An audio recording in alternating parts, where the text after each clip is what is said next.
स्वागत है आपका हमारे यूट्यूब चैनल टारगेट पीसेस में। दोस्तों, मैं सत्यवीर वर्मा आपके साथ यूरोप कॉन्टिनेंट का एक नया देश जर्मनी लेकर आया हूं। और दोस्तों, बात करते हैं जर्मनी की, तो देखते हैं किस किस से घिरा हुआ है। देखिए, जो जर्मनी है बहुत इम्पोर्टेंट है। बहुत सारे क्वेश्चंस आते हैं।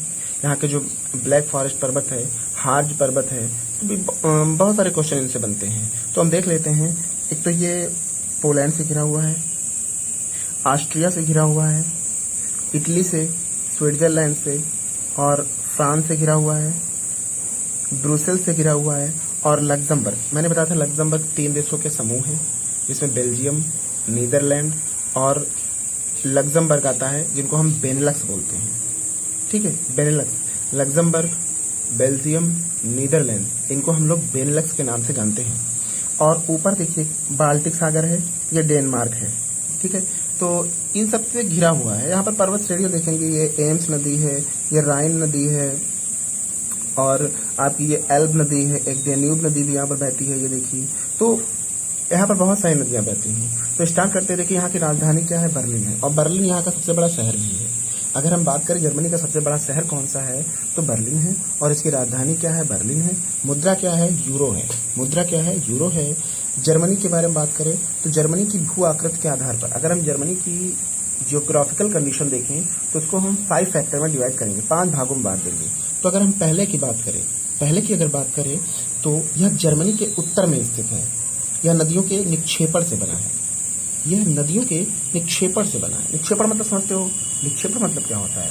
निक्षेपण मतलब नदियों द्वारा, जब नदियाँ जहाँ से निकलती है तो वहाँ से कट कट के जो है अपने एक मैदानी भाग में या किसी ऐसे भाग में छोड़ती चली जाती है मिट्टी, तो वहाँ का मैदान एकदम समतल होता चला जाता है। तो उसी चीज़ को हम निक्षेपण बोलते हैं। दक्षिणी सीमावर्ती मैदान दूसरा है। इसका निर्माण नदियों के हिमोड़ से हुआ है। मतलब नदियाँ जो अधिकतर काज लेकर आती हो, जहाँ पर जमा देती हैं, जहाँ पर डाल देती ला करके, वहाँ पर तो ये अधिकतर घाटी वाले क्षेत्रों में, या जहाँ से मतलब सबसे लास्ट वाले क्षेत्रों में मिलता है। और यहाँ पर अधिकांश कोयले के भंडार पाए जाते हैं। इसी क्षेत्र में अधिकांश कोयले के भंडार पाए जाते हैं।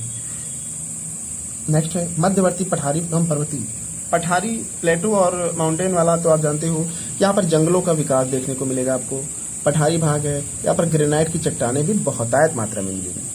पर्वतीय प्रदेश मेनली आप पर्वतों वाला क्षेत्र देखेंगे, तो यहाँ पर पर्वतों की प्रमुख श्रेणियाँ पाई जाती हैं। ठीक है, इनमें राइन नदी घाटी का निर्माण भी जो है होता है। जो पर्वत श्रेणियाँ हैं उनमें राइन, जैसे ब्लैक फॉरेस्ट पर्वत है तो उससे राइन नदी घाटी का निर्माण होता है। ठीक है, आल्प्स पर्वत क्या है? ये प्रमुख नदियों के उद्गम का स्थान माना जाता है। मतलब आल्प्स पर्वत से बहुत सारी नदियाँ निकलती हैं। तो एक प्रकार से हम देख लेते हैं। देखिए, जर्मनी में मुख्यतः राइन नदी, रूर, मैन, बेसर, एल्बे और ओडर और डेन्यूब है। ओडर ये है, ये ओडर नदी। ओडर नदी पूछता है ओडर नदी किसके साथ सीमा बनाती है, तो ओडर नदी पोलैंड और जर्मनी के साथ सीमा बनाती है। पूछा गया क्वेश्चन है। आगे देखिए, डेन्यूब नदी जो है, डेन्यूब नदी अपना पानी काला सागर में डालती है। बाकी सब अपना पानी कहाँ? उत्तरी सागर या बाल्टिक सागर में डालती है। बाकी जितनी नदियां हैं वो अपना पानी उत्तरी सागर या बाल्टिक सागर में डालती हैं। डेन्यूब नदी अपना पानी काला सागर में, ये इधर लेगा कि काला सागर, यहाँ पर काला सागर पड़ता है, काला सागर में डालती है। राइन नदी फ्रांस और जर्मनी के मध्य सीमा का निर्धारण करती है। मोस्ट इंपॉर्टेंट क्वेश्चन है, नोट कर लीजिए। राइन नदी फ्रांस, ये देखिए राइन नदी है, ये फ्रांस और जर्मनी के साथ, यहाँ फ्रांस और जर्मनी के साथ सीमा निर्धारण करती है। फ्रांस और जर्मनी के साथ सीमा निर्धारण करती है। ओडर नदी, जैसा मैंने अभी बताया, ओडर नदी पोलैंड और जर्मनी के मध्य सीमा बनाती है। ओडर नदी पोलैंड, ये पोलैंड है और जर्मनी है, तो ये ओडर नदी, ये ओडर नदी है। तो ओडर नदी पोलैंड और जर्मनी के साथ सीमा बनाती है। रूर नदी राइन नदी की सहायक नदी है। ये रूर नदी राइन नदी की सहायक नदी है, जो बिटुमिनस कोयले के लिए पूरे विश्व में प्रसिद्ध है। अगर आपसे पूछा जाए बिटुमिनस का कोयला किस नदी के पास में निकलता है, तो राइन नदी के पास में निकलता है। रूर बेसिन जर्मनी का काला प्रदेश या रूर प्रदेश कहा जाता है। इसे औद्योगिक हृदय स्थल भी कहा जाता है। ओके दोस्तों, रूर बेसिन को जर्मनी का काला प्रदेश कहते हैं, रूर प्रदेश कहते हैं। रूर प्रदेश कहाँ पाया जाता है, तो रूर प्रदेश जर्मनी में पाया जाता है। ठीक है, और इसे औद्योगिक हृदय स्थल भी कहा जाता है। जर्मनी से प्राप्त होने वाला पिग आयरन संपूर्ण विश्व में प्रसिद्ध है। तो जर्मनी से हमको पिग आयरन प्राप्त होता है वो संपूर्ण विश्व में प्रसिद्ध है, बहुत ही फेमस है। नेक्स्ट देखते हैं, यहाँ पे जो फ्रैंकफर्ट है, जो फ्रैंकफर्ट है, फ्रैंकफर्ट के बारे में देखें तो ये जर्मनी का एक प्रमुख औद्योगिक क्षेत्र है। ये क्वेश्चन पूछे गए हैं कि फ्रैंकफर्ट कहाँ का औद्योगिक क्षेत्र है, तो जर्मनी का औद्योगिक क्षेत्र है।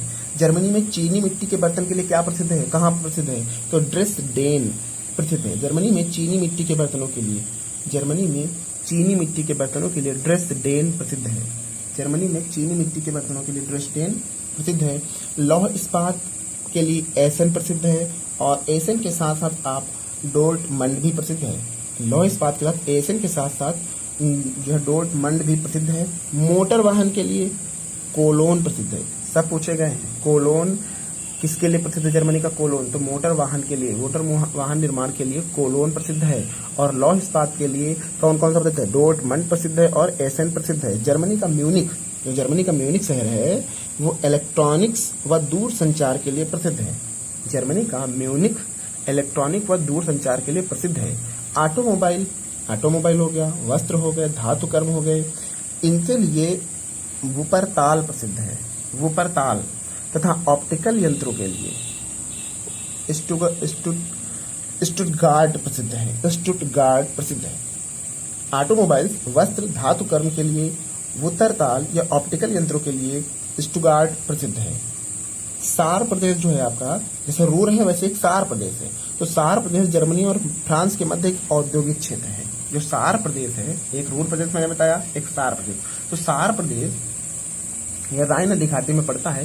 सार प्रदेश जर्मनी और फ्रांस के मध्य एक औद्योगिक क्षेत्र है।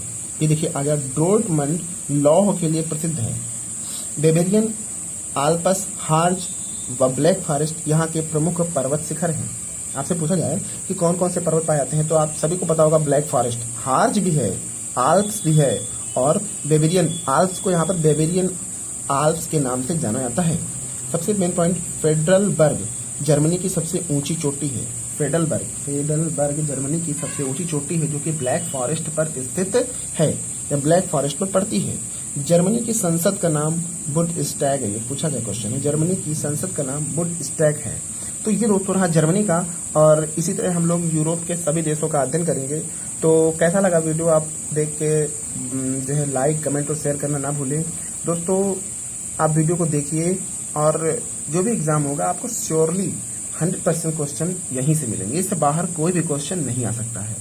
तो दोस्तों लाइक, कमेंट करना ना भूलें।